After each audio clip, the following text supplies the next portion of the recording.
Very good morning. RRB NTPC 2024, 5th day, 24th September 24. So ఈరోజు మీరేం చదవాలో discuss చేద్దాం. And at the same time 4th day ఎంతవరకు చదివారనేది మనం కొన్ని క్వశ్చన్స్ అడుగుదాం. మీకు వీలున్నంత వరకు ప్రతి ఒక్కరు కూడా ఒక ఆన్సర్ చెప్పడానికైనా ప్రయత్నం చేయండి. అండ్ మన యొక్క యాప్ లాస్ట్ బెంచెస్ అప్ అనే యాప్ని డౌన్లోడ్ చేసుకోండి. లింక్ డిస్క్రిప్షన్లో ఉంది. టెలిగ్రామ్ ఛానల్లో జాయిన్ అవ్వండి. బిఫోర్ మీరు ఏదైనా కోర్స్ తీసుకునే ముందు 1-2 సార్లు యూట్యూబ్లో నా క్లాసెస్ చూడండి. యూట్యూబ్లో చాలా క్లాసెస్ ఉన్నాయి, ఒకసారి చూడండి, నచ్చితేనే తీసుకోండి, ఫాలో అవడానికి ప్రయత్నం చేయండి. అండ్ అదేవిధంగా 4th డే మీరు ఏం చదవాలని చెప్పానంటే ఏరియా పెరిమీటర్ నుండి సర్కిల్స్కి సంబంధించిన పూర్తి ఇన్ఫర్మేషన్ నేర్చుకోమని చెప్పాను. Circle, semi circle, quarter circle, sector ఇలాంటివన్నీ నేర్చుకోమని చెప్పాను. మితవాదులు, మోడరేట్స్ అండ్ ఎక్స్ట్రీమేట్స్, మితవాదులు అతివాదులు అంటే అది. సో మితవాదుల ఇన్ఫర్మేషన్ చదవమని చెప్పాను. వరల్డ్ హెరిటేజ్ సైట్స్ గురించి చదవమన్నాను. విటమిన్స్ గురించి చదవమని చెప్పాను.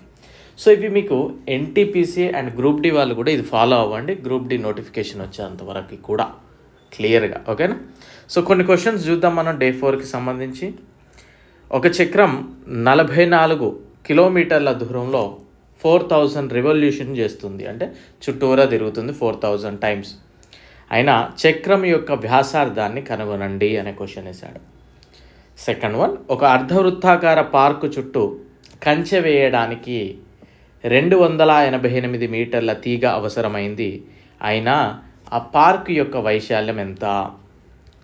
వృత్తం యొక్క వ్యాసార్థము 6% పెంచిన వైశాల్యంలో పెరుగుదల ఎంత శాతం? ఫోర్త్ వన్, వృత్తం యొక్క వ్యాసార్థము 7 సెంటీమీటర్ మరియు సెక్టార్ చేసే కోణము 72 degrees అయినా సెక్టార్ యొక్క వైశాల్యము, సెక్టార్ యొక్క చుట్టుకొలత మరియు చాపము పొడవు కనుగొనండి. నెక్స్ట్ వన్, ఒక వృత్తంలో సెక్టార్ యొక్క వైశాల్యము 77 మీటర్ స్క్వేర్ మరియు ఆ సెక్టార్ చేసే కోణము 45 degrees అయినా వైశాల్యము మరియు చుట్టుకొలతలను కనుగొనండి. ఓకేనా?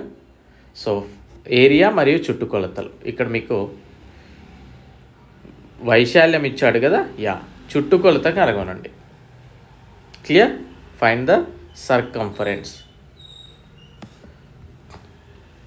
నెక్స్ట్ క్వశ్చన్, ఒక వ్యక్తి 6 మీటర్ల వ్యాసార్థం గల తన వృత్తాకార గదిని తివాచీతో కప్పాలని నిర్ణయించుకున్నాడు.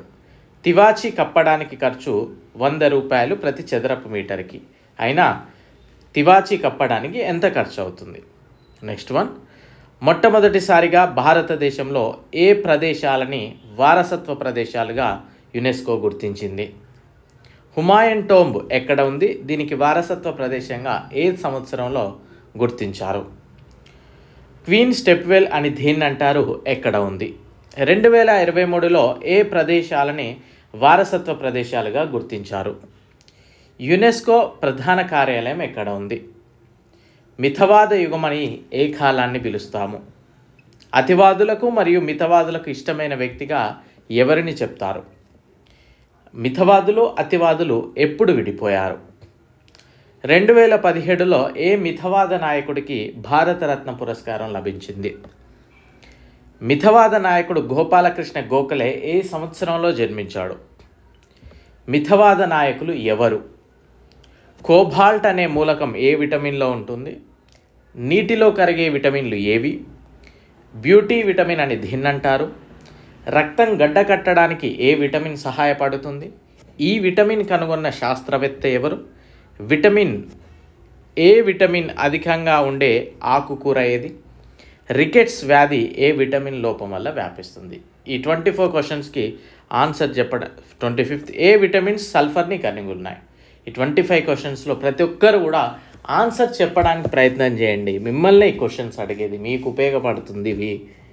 సో అదేవిధంగా కోర్సు తీసుకునే వాళ్ళకి డౌన్లోడ్ ఆప్షన్ ఉండదు, గమనించండి. అండ్ ఈ రోజే తీసుకుని రేపే కొట్టేద్దామనే తొందరపాటు పనికిరాదు. అలాంటి తొందర ఉన్న వాళ్ళు ఎగ్జామ్ సరిగా అటెంప్ట్ కూడా చేయలేరు. మళ్ళీ చెప్తా ఉన్నాను. సో నీట్గా ప్రాపర్గా ప్రిపేర్ అవ్వండి, డెఫినెట్లీ సక్సెస్ అవుతారు. సో ప్రజెంట్ ఓన్లీ 40% ఆఫర్ ఇవ్వడం జరుగుతూ ఉంది. Polity, GK, computers completely portion అయిపోయింది. కెమిస్ట్రీ, సైన్స్ 95% అయిపోయింది. అరిథమెటిక్ 60 to 70% అయిపోయింది. NTPC and group D course 60 to 70% అయిపోయింది. మళ్ళీ చెప్పేది ఒకటి ఏంటి అంటే, తొందరపడొద్దు, కూల్గా చదవాలి, డెఫినెట్లీ సక్సెస్ అవుతారు. ఓకేనా? సో 5th డే రోజు ఏం చదవాలంటే ట్రయాంగిల్స్, అన్ని ట్రయాంగిల్స్ చదవండి. ఏరియా, పెరిమీటర్, ఇవన్నీ కూడా మనం కంప్లీట్లీ నేర్చుకోవాలి ట్రయాంగిల్స్. అండ్ కోడింగ్, డీకోడింగ్ ఈరోజు ట్యూస్డే కదా, ఫ్రైడే వరకు చదవండి, నాట్ ఏ ప్రాబ్లం. ఎందుకంటే మనకి మినిమం 3 questions అయినా వస్తాయి. సో అందులో డిఫరెంట్ టైప్ ఆఫ్ మెథడ్స్ ఉంటాయి మనకి, అంటే మోడల్స్ ఉంటాయి. సో ఒకసారి చూడండి నా క్లాసెస్, మీకే అర్థమవుతుంది. అండ్ బాగా ప్రాక్టీస్ చేయండి. అతివాదుల గురించి సేమ్, మితవాదులు ఏ విధంగా చదివారో అతివాదులు అలానే చదవండి. అండ్ కంప్లీట్లీ లిటరేచర్ అవార్డ్స్ చదవండి. లిటరేచర్ అవార్డ్స్లో నోబెల్ లిటరేచర్, బూకర్ ప్రైజెస్, అదేవిధంగా Vyas Samman, Saraswati Samman, Sahitya Akademi awards and Jnanpith awards.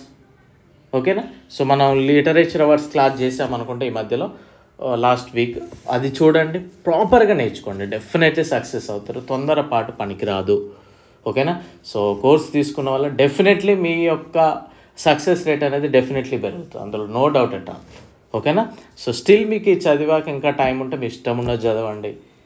A book చదివినా కానీ మంచిది, అందులో నుండి మనకి ఏం అవసరమో అది తీసుకోవాలంతే. క్లియర్?